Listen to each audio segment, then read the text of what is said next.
ये कहानी है एक ऐसे पति पत्नी की जिनके तलाक को 10 साल बीत जाते हैं और 10 साल बाद जब वे मिलते हैं और जब मिलते हैं तो वे सोचने लगते हैं कि हमारा मुकद्दर जो था वो ऐसे मिलने का था। वे कुछ इस तरीके से मिलते हैं जिसका अंदाज़ा कोई नहीं लगा पाता, इसके माँ बाप भी नहीं लगा पाते। चलो तो इस कहानी को बिना देरी के शुरू करते हैं और इस कहानी को सुनने के बाद कमेंट में ज़रूर बताइएगा कि पति पत्नी का रिश्ता ऐसा ही होता है। नमस्कार, आदाब, सत श्री अकाल, हर हर महादेव। मेरा नाम रूपा है और आज की एक कहानी हावड़ा का एक जंक्शन होता है, वहाँ से शुरू होती है। हावड़ा जंक्शन से एक ट्रेन दिल्ली जा रही होती है। वहाँ पर एक खूबसूरत औरत बैठी हुई होती है। जब औरत को एक आदमी देखता है तो वो देखता रह जाता है और जब उस औरत को देखता है तो सोचने लगता है, कहता है मेरी पत्नी आज भी इतनी ही खूबसूरत है जितनी 10 साल पहले थी। दरअसल वो जो आदमी था उसका तलाकशुदा पति था। अब उसका नाम प्रदीप था और जो बैठी हुई थी इसका नाम पूजा था। अब ये जब पूजा को देखता है तो सोचने लगता है कि यहाँ पर कैसे बैठी हुई है, शायद इसने शादी कर ली। अब पूजा जो होती है वो ट्रेन में चढ़ जाती है और जो प्रदीप होता है उसके पीछे पीछे स्लीपर डिब्बे में चढ़ जाता है। जबकि प्रदीप जो होता है इसका जो टिकट होता है वो एक एसी वाला होता है, एसी वाले डिब्बे का होता है, लेकिन ये उसकी अपनी पत्नी के साथ साथ उसी डिब्बे में चढ़ जाता है। अब ये जब जैसे इसकी पत्नी अपनी सीट पर जाकर बैठती है तो देखने लगता है कि शायद इसके पास कोई आएगा, शायद इसने शादी कर ली। तो वो खड़ा होकर उसे देखता ही रहता है और जब उसके पास कोई आता है तो बैठने की कोशिश करता है तो वो कहती है कि अरे यहाँ पर क्यों बैठ रहे हैं, आपको दिख नहीं रहा है, ये मेरी सीट है। तो जो वो व्यक्ति होता है वहाँ से उठ जाता है। जैसे ही दूसरा व्यक्ति आकर बैठता है तो उससे भी यही कहती है कि तुम्हें दिखाई नहीं दे रहा है, मेरी सीट है। तो व्यक्ति जो होता है वो कहता है कि मैडम मुझे 1 घंटे में मैं अगले स्टॉप पर उतर जाऊँगा, आप मुझे बैठने दीजिए। तो जो पूजा होती है वो कहती है कि नहीं नहीं, मेरी तबीयत ख़राब है और मुझे आराम करना है, आप यहाँ पर नहीं बैठ सकते। तो व्यक्ति जो होता है वो उठ जाता है। अब प्रदीप को लग जाता है कि शायद इसके साथ कोई नहीं है, ये अकेली ही इस सीट पर सफ़र करने वाली है। अब प्रदीप जो होता है वो अपना बैग उसके पैरों में ला कर रखता है उसकी सीट पर। तो पूजा जो होती है कहती है कि अरे यहाँ पर क्यों रख रही हो आप अपना बैग, आप यहाँ से उठाइए, मेरी सीट है। तो जो प्रदीप होता है कहता है कि मुझे 1-2 घंटे ही इसका सफ़र है और मैं इसे पूरा करके यहाँ से उतर जाऊँगा और मुझे बैठने दीजिए, आप भी तो बैठी हुई हैं। उसकी आवाज़ सुनती है तो ये आवाज़ जो होती है जानी पहचानी से लगती है। तो जब अपनी नज़र उठाती है तो देखती है कि उसका तलाकशुदा पति है। पूजा जो होती है वो अपने पैर सिकोड़ लेती है और कहती है इशारे से कि बैठ जाओ। अब प्रदीप बैठ जाता है। अभी पूजा जो होती है खिड़की के बाहर झांक रही होती है, वहीं को देख रही होती है। प्रदीप जो होता है इसे निहार रहा होता है। अब प्रदीप जो होता है इससे पूछता है कि क्या तुम दिल्ली अपना इलाज कराने जा रही हो। तो ये जो होती है पूजा ये कहती है कि नहीं, मुझे क्या हुआ है, मैं तो बिल्कुल ठीक हूँ।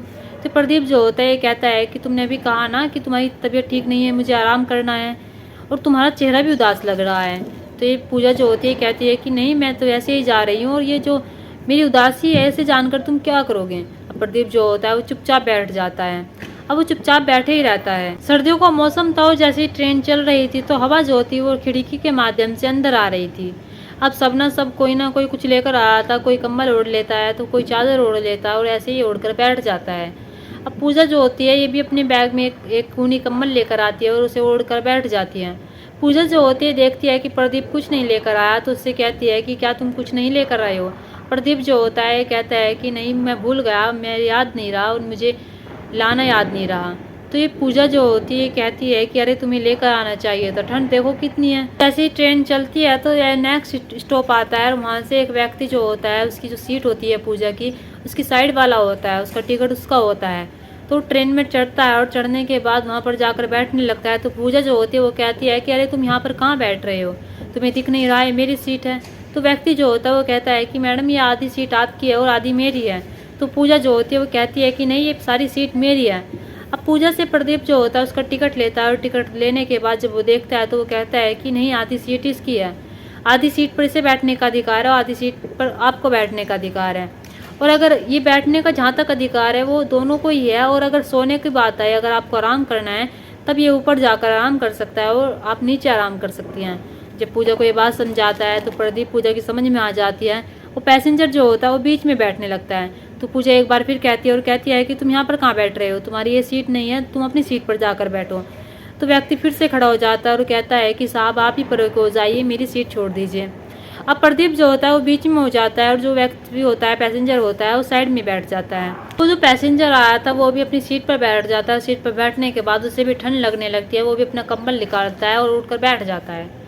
अब पूजा जो होती है प्रदीप को देख रही होती है कि प्रदीप को कहती है कि तुम्हें ठंड नहीं लग रही और तुम्हें ठंड लग रही है, तुम बीमार पड़ जाओगे। उसके पैरों पर अपना कंबल घेर देती है और कहती है कि इसे ओढ़ लीजिए। तो प्रदीप जो होता है कहता है कि नहीं, मुझे ठंड नहीं लगती। दरअसल ठंड को लेकर मुझे किसी से लड़ाई हो गई थी। दरअसल ये जब पति पत्नी थे, एक दूसरे के साथ रह रहे होते हैं, तो एक दिन ये प्रदीप जो होता है अपनी पत्नी को कंबल नहीं दे रहा है। अरे पूजा जो होती है प्रदीप के कंबल पर लाकर पानी डाल देती है और कहती है कि लीजिए, अब आप ही ओढ़ लीजिए। अब इन दोनों को उस कंबल को अलग रखना पड़ता है और रात ऐसे ही गुजारनी पड़ती है दूसरा कंबल लेकर। अब ये पूजा जो होती है कहती है कि मैं समझ रही हूँ तुम ये बात कहाँ पर कह रही हो, आप ये कंबल ओढ़ सकते हो, मैं आपको कुछ नहीं कह रही। ठंड का जो मौसम है वो बहुत हो रहा है। अब पूजा जो होती है प्रदीप के पैरों पर कंबल डाल देती है और कहती है कि ओढ़ लीजिए, नहीं तो आपको ठंड लग जाएगी। ये मजाक का टाइम नहीं है और पिछली बातें करने का टाइम नहीं है। अब पूजा जो होती है वो अपने खाना का सामान निकालती है। वो अपनी 2 रोटी लेकर आई थी, उसे निकालती है और कहती है कि क्या तुम खाने का भी नहीं लेकर आए हो। तो ये जो वो होता है प्रदीप होता है कहता है कि नहीं, मैं खाने का भी नहीं लेकर आया हूँ, मुझे याद ही नहीं रहा। अभी पूजा जो होती है कहती है कि ठीक है, इसमें से ही खा लीजिए। तो प्रदीप जो होता है कहता है कि तुम 2 रोटी लेकर आई हो, इसमें क्या भला होएगा। अब पूजा जो होती है कहती है कि अरे हाँ, मुझे याद आया, तुम रोटी कहाँ खाते हो, तुम तो अपने बैग में कुछ और ही सामान लेकर आए होंगे, तुम रोटी कहाँ खाओगे। तो ये जो प्रदीप होता है कहता है कि नहीं, ऐसी बात नहीं है, मैं कुछ नहीं लेकर आया हूँ, और तुम जिस बात को कह रही हो मैंने वो सब कुछ छोड़ दिया है, मैं पीता खाता नहीं हूँ। दरअसल इन दोनों के जो तलाक हुआ था इसी वजह से हुआ था। प्रदीप जो होता है बहुत खाता पीता था और अपनी आदत नहीं छोड़ रहा था। इसकी जो पत्नी होती है बहुत तंग आ जाती है और इसकी शादी को 2 साल बीत जाते हैं। ये हर बार पति से कहती है, अपने प्रदीप से कहती है कि तुम ये शराब छोड़ दो, नहीं तो मैं तुम्हें छोड़कर चली जाऊंगी। बल्कि ये प्रदीप से बहुत प्यार करती थी, लेकिन इसकी जो शराब का लत थी उससे बहुत तंग आ चुकी थी। प्रदीप के जो माता पिता होते हैं भी इससे कहते हैं कि बेटी ये नहीं सुधरेगा, तुम अपना कहीं और देख लो, तुम अपने कहीं और शादी कर लो। पूजा होती है इसे बहुत समझाती है और उसे समझता नहीं था। पूजा जो होती है शादी के 2 साल बाद इसे छोड़ देती है और इसे तलाक ले लेती है। तलाक लेने के बाद अपने घर आ जाती है। अब प्रदीप जो होता है कहता है कि नहीं, मैं अब पीता नहीं हूँ और मैंने पीना खाना छोड़ दिया है। तो पूजा जो होती है कहती है कि सच में तुमने पीना खाना छोड़ दिया, मुझे तो यकीन ही नहीं हो रहा है कि तुमने पीना खाना छोड़ दिया। और चलो सही है, तुमने छोड़ दिया, जब मैंने कहा था तो तुमने छोड़ा नहीं, और अब तुमने छोड़ दिया है तो मुझे बहुत जानकर खुशी हुई कि तुमने पीना खाना छोड़ दिया। अब शायद जो तुम्हारे साथ रहेगी तो वो खुश ही रहेगी। अभी प्रदीप जो होता है कहता है कि मैंने पीना खाना छोड़ दिया, जब तुम मुझे छोड़कर चली गई थी तो मैं कुछ साल बाद मैंने ये सब चीज़ छोड़ दी थी।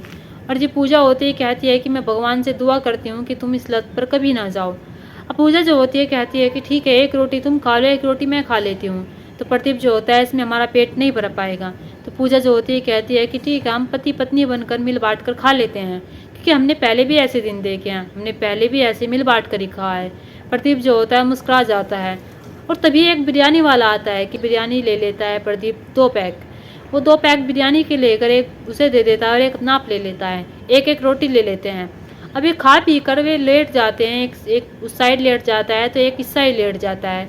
अब ये दोनों जैसे ही लेट जाते हैं तो प्रदीप जो होता है सोच रहा होता है कि काश मैं इससे कह पाऊँ कि मुझे आपकी ज़रूरत है, मैं आपसे फिर से शादी करना चाहता हूँ, मैं आपसे बहुत प्यार करता हूँ और मैं आपको कभी नहीं खोना चाहता था। इधर पूजा जो होती है सोचने लगती है कि प्रदीप ने सब कुछ छोड़ दिया है, और चलो अच्छा है कि इसने सब कुछ छोड़ दिया, मैं बहुत खुश हूँ कि इसने सब कुछ छोड़ दिया है, अब ये सही से रहने लगा है। अब ये दोनों यही सोच रहे थे, अब ये दोनों ये सब कुछ सोच ही रहे थे। अब प्रदीप जो होता है उसको थोड़ी ज़्यादा ठंड लगती है, इस चीज़ का महसूस जो पूजा को होता है कि इसे ज़्यादा ठंड लग रही है। तो पूजा जो होती है वो उठती है और उठने के बाद अपने बैग से एक मफलर निकालती है और मफलर निकालने के बाद कहती है कि इसे कानों पर बांध लो, आपको ठंड नहीं लगेगी। तो ये प्रदीप जो होता है उसे मफलर को अपने कानों पर बांध लेता है और ये दोनों फिर आराम से सो जाते हैं। जैसे ही सुबह होती है दोनों नाश्ता करते हैं। नाश्ता करने के बाद पूजा जो होती है इसकी ट्रेन से उतरती है, प्रदीप भी उतर जाता है। उतरने के बाद प्रदीप जो होता है कहता है कि ये लीजिए अपना मफलर, ये शायद आपने अपने हाथों से बनाया है। पूजा जो होती है कहती है कि हाँ, ये मैंने अपने हाथों से बनाया है और ये मैंने अपने पति के लिए बनाया है। तो जब ये बात उसका पति सुनता है, प्रदीप सुनता है, तो कहता है क्या तुम शादी कर रही हो। तो ये जो प्रदीप होता है इससे बात पूछता है, तो ये पूजा जो होती है कहती है कि हाँ, मैं शादी कर रही हूँ और मैं यहाँ इसलिए ही आई हूँ क्योंकि यहाँ मेरी एक सहेली है, उसने मेरे लिए एक रिश्ता देख रखा है, मैं उसे देखने जा रही हूँ, अगर वो मुझे अच्छा लगा तो मैं शादी कर लूँगी। अब इधर प्रदीप जो होता है कहता है कि चलो सही है, मैं भी सोच रहा हूँ कि शादी कर लूँ और मेरा भी कुछ प्लान है शादी करने का। ये पहाड़ जैसी ज़िंदगी है और कैसे कटेगी, हम दोनों को शादी कर लेनी चाहिए। अभी प्रदीप जो होता है थोड़ी सी उसकी जो बात होती है सुनकर मायूस हो जाता है, क्योंकि प्रदीप अब भी चाहता था कि वो उससे शादी कर ले, लेकिन पूजा जो होती है ये शादी करने के लिए कहीं और जा रही होती है तो वो इस बात को कह नहीं पाता है। वो कहता है कि ये मफलर अच्छा लग रहा है मुझे। तो पूजा जो होती है वो कहती है कि अगर तुम्हें अच्छा लग रहा है तो तुम इस मफलर को रख सकते हो, मैं और बना लूँगी उसके लिए। तो प्रदीप जो होता है उस मफलर को रख लेता है और अपनी जेब में हाथ देता है, और हाथ देने के बाद वो कुछ पैसे निकालता है और कहता है कि तुम ये रख लो, तुम्हें ज़रूरत पड़ेगी। तो पूजा जो होती है वो कहती है कि नहीं, मुझे पैसों की कोई ज़रूरत नहीं है और पैसे देने का कोई तुक नहीं बनता है। तो ये जो प्रदीप होता है कहता है कि ठीक है, मैं तुम्हें छोड़ देता हूँ जहाँ पर तुम्हें जाना है। पूजा जो होती है कहती है कि नहीं, मेरी सहेली आ रही है और मेरी सहेली मुझे ड्रॉप कर लेगी, आप टेंशन मत लीजिए, आप अपना आप चले जाइए। अब प्रदीप जो होता है उसकी बात सुनकर उसे जल्दी हो रही होती है। प्रदीप की एक फैक्ट्री होती है जींस की, जहाँ पर उसे जाना होता है। तो प्रदीप जो होता है वो चला जाता है। अब इतने में जो पूजा की दोस्त होती है सरिता, वो आ जाती है और आने के बाद पूजा से कहती है कि क्या तुम्हें कोई आने में दिक्कत तो नहीं हुई ट्रेन के माध्यम से, तुम आराम से तो आई हो ना। तो पूजा जो होती है वो कहती है कि हाँ, मैं आराम से आई हूँ, लेकिन यार मुझे आज ट्रेन में मेरा तलाकशुदा पति मिल गया था। जब सरिता उसकी ये बात सुनती है तो कहती है क्या तुमने उससे बताया क्या तुम शादी कर रही हो। तो वो कहती है कि हाँ, मैंने उससे बताया कि मैं शादी कर रही हूँ। जब मैंने उससे कहा कि मैं शादी कर रही हूँ तो उसका जो चेहरा था वो बहुत उतर चुका था, लेकिन वो भी शादी करने वाला है, तो मुझे इस बात की खुशी है। तो सरिता जो होती है वो कहती है कि उसे भूल जाओ और उससे कहा ना तुमने शादी कर रही हो, और उससे कहे ना कि तुम्हें उससे बेहतर मिलेगा और उससे जैसा पीने खाने वाला इंसान नहीं मिलेगा, और जो मैंने तुम्हारे लिए लड़का दिखाया है वो बहुत ही अच्छा है और वो पीता खाता भी नहीं है और वो तुम्हें बहुत खुश रखेगा। सरिता उससे ये बात कहती है। पूजा जो होती है वो कहती है कि चलो ठीक है, देखती हूँ, अगर वो मुझे अच्छा लगा तो मैं उससे शादी कर लूँगी, अगर मुझे अच्छा नहीं लगा तो मैं उससे शादी नहीं करूँगी। अभी सरिता जो होती है वो कहती है कि ठीक है, तुम उसे देखते ही साथ हाँ कर दोगी। अब सरिता जो होती है उसे उस लड़के के पास ले जाती है। अभी इधर प्रदीप जो होता है, इसकी जीन्स की फैक्ट्री तो होती है, इसकी जीन्स की फैक्ट्री में सरिता जो होती है काम करने वाली होती है। सरिता जो होती है प्रदीप के लिए ही लड़की देख रही थी। अभी प्रदीप के पास जाती है और कहती है कि सर, मैंने जिससे आपकी शादी करने के लिए कहा था वो लड़की आ चुकी है। प्रदीप जो होता है कहता है कि ठीक है, आप मुझे उसे दिखलाइए और अगर मुझे वो पसंद आई, मेरे लिए जमी, तो मैं उससे शादी कर लूँगा, अगर मुझे अच्छी लगी, अगर मेरे टाइप की लगी। तो सरिता जो होती है वो कहती है कि सर, आपको बहुत अच्छी लगेगी। मेरी जो सहेली है उसकी उम्र 30 साल है, उसकी शादी नहीं हो पा रही थी, उसके माँ बाप जो है बहुत ही गरीब हैं, वो इसलिए ही शादी करना चाहती है और वो बहुत संस्कारी है। प्रदीप जो होता है वो कहता है कि ठीक है, उसे बुला कर लेकर आओ। अब प्रदीप जो होता है जब वो देखता है तो पूजा को वो कहता है कि तुम। अब पूजा जो होती है वो कहती है कि क्या तुम। तो जब ये इन दोनों को ये बात कहते हैं और जो सरिता होती है इन दोनों का मुंह देख रही होती है खड़ी हुई, कहती है कि क्या तुम एक दूसरे को जानते हो। तो प्रदीप जो होता है कहता है कि अरे सरिता, यही तो मेरी पत्नी है पूजा। पूजा जो होती है वो कहती है कि अरे सरिता, यही तो है मेरे पति, जिसे मैंने तलाक दे दिया था, जिसके साथ मैं नहीं रह रही थी और जो पीता खाता था। सरिता जो होती है तो कन्फ्यूज़न हो जाता है ऐसे और कहने लगती है कि मुझे तो पता ही नहीं था कि तुम दोनों पति पत्नी हो, लेकिन ये तो बहुत अच्छे इंसान हैं। प्रदीप जो है एक अच्छे इंसान है और पीते खाती भी नहीं है। तो ये पूजा जो होती है कहती है कि तुम्हें नहीं पता है कि इसने पहले कैसे पीते खाता था और ये पहले कुछ काम हिल्ला भी नहीं करता था और ये निकम्मा इंसान था। जब सरिता उसकी ये बात सुनती है तो पूजा से कहती है कि नहीं, आप ऐसा नहीं कह सकती मेरे सर के बारे में, ये बहुत ही अच्छे इंसान है और नेक दिल इंसान है। जब पूजा सरिता की ये बात सुनती है तो वो कहती है कि प्रदीप अब सुधर चुका है। प्रदीप जो होता है वो कहता है कि मुझसे शादी कर लो, मैं सुधर चुका हूँ और मैं तुमसे शादी करना चाहता हूँ और तुम किसी से पूछ सकती हो जाकर कि मैं सुधर चुका हूँ, मैं पीता खाता नहीं हूँ। अब सरिता जो होती है वो कहती है कि हाँ पूजा, ये पीते खाते नहीं हैं, पहले शायद इन्होंने पिया खाया होगा, लेकिन जब से मैं यहाँ पर काम कर रही हूँ इन्होंने आज तक किसी भी चीज़ को हाथ नहीं लगाया है। अब पूजा जो होती है वो कहती है कि सरिता से तुम बाहर जाओ, मुझे इससे कुछ बात करनी है। अब सरिता जो होती है वो बाहर आ जाती है तो वो कहती है कि क्या तुमने पीना खाना सच में छोड़ दिया। तो वो कहता है कि हाँ, मैंने पीना खाना सच में छोड़ दिया। अब ये दोनों जो होते हैं बातें कर रहे होते हैं तो पूजा जो होती है उसे याद आता है और कहती है कि मुझे एक बात बताओ, तुम्हारी बहन जो होती है मैं उससे बहुत मिस करती थी, क्या उसकी है वो, मैं उससे मिलना चाहती हूँ एक बार। तो वो जो प्रदीप होता है वो कहता है कि उसकी तो 2 साल पहले शादी हो चुकी है और वो अपने घर बहुत खुश है। तो प्रदीप जो होता है वो कहता है कि तुम मुझसे शादी कर लो प्लीज़, मैं तुम्हें बहुत खुश रखूँगा और मैं तुम्हें किसी भी चीज़ की दिक्कत नहीं आने दूँगा। अब पूजा जो होती है वो कहती है कि मैं तुमसे शादी क्यों करूँ, क्या पता तुम मेरे साथ फिर से वही सब करो। तो प्रदीप जो होता है वो कहता है कि तुम किसी से पूछ सकती हो जाकर, मैं अब ऐसा इंसान नहीं रहा हूँ, और तुम मेरे माँ बाप से पूछ सकती हो जाकर, उनसे भी ये बातें कर सकती हो और उनसे पूछ सकती हो क्या प्रदीप अब भी पीता खाता है। प्रदीप अब नहीं पीता खाता है, वो एक समझदार इंसान बन गया है। अब पूजा जो होती है वो कहती है कि ठीक है, अब मैं तुमसे प्यार करती हूँ और मैं तुम्हें कभी छोड़ना ही नहीं चाहती थी, लेकिन तुम्हारी पीने खाने की आदत जो थी मैं इससे बहुत परेशान आ चुकी थी और मैं चाहती थी कि तुम पीना खाना छोड़ दो, पर तुमने जब पीना खाना नहीं छोड़ा तो मैंने तुम्हें तलाक देना सही समझा। शायद मैंने सोचा कि तुम मेरे बाद सुधर जाओ, और ऐसा ही हुआ, तुम मेरे बाद सुधर गए। अब प्रदीप जो होता है उससे मंदिर में जाकर शादी कर लेता है, और शादी करने के बाद वो जब घर जाता है तो सरिता को भी लेकर जाता है अपने साथ। अब ये तीनों घर जाते हैं। घर जाने के बाद उसकी जो माँ होती है और उसके पिता होते हैं, जब ये देखते हैं पूजा को तो वे बहुत खुश हो जाते हैं और कहते हैं कि बेटा तुम यहाँ पर कैसे? और सरिता, तुम तो किसी लड़की को दिखाने वाली थी प्रदीप के लिए, उसका क्या हुआ? तो सरिता जो होती है वो कहती है कि यही तो है जिसे मैं प्रदीप सर के लिए दिखाना चाहती थी, और मुझे नहीं पता था कि ये दोनों पति पत्नी हैं। उसके माँ बाप होते हैं प्रदीप के, तो वे कहते हैं कि हमारे घर से लक्ष्मी चली गई थी और हम पूजा को बहुत याद करते थे, और पूजा जैसी बहू हमें कहीं भी नहीं मिलती। सरिता का वे धन्यवाद करते हैं और कहते हैं कि तुम्हारा बहुत बहुत धन्यवाद कि तुमने इन दोनों को फिर से मिला दिया। सरिता जो होती है वो कहती है कि ये तो ऊपर वाले की मर्जी है, ऊपर वाले ने ही इन दोनों को मिलाया है, मेरा तो बस एक माध्यम है।